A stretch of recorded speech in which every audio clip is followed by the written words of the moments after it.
Hey guys, today we're gonna make a really pretty yellow lemon sunflower flower arrangement. We're gonna start off with our lemons. I have 5 lemons here. I always like to use an odd number of my main ingredient, if you will, for the arrangement. So I'm just poking in these floral stakes into these lemons.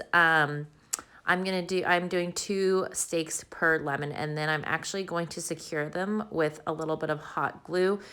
This is gonna not only secure the stakes in place, but also prevent the lemon from going bad. All right, and then I have my vase here. It's a white and blue Chinarose vase that I think just looks really beautiful with the yellow colors in this arrangement, especially the lemons. I always like to have like a good contrast between the vase and whatever I put in it.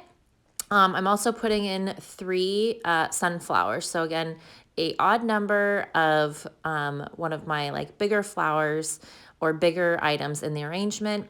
And then I have some beautiful snapdragons and then this greenery, which I think is really, really beautiful and bright and green.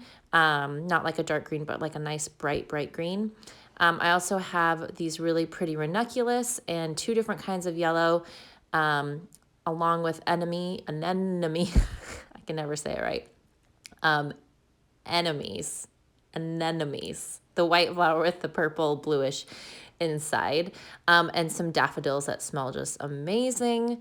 And I just really like to fill it up as much as I can. I do taller in the back, obviously, and then shorter in the front. This is going to be an arrangement that's just going to be facing one direction. So I'm putting all of my flowers kind of on one side, all of my elements facing one direction. So it would be great for like an entryway table or, I have it right now actually on my sideboard table in my dining room. And it just really brightens it up. I also picked out a couple of purplish, bluish flowers just to add some really pretty contrast with the arrangement, and it turned out absolutely beautiful. I'm really happy with it.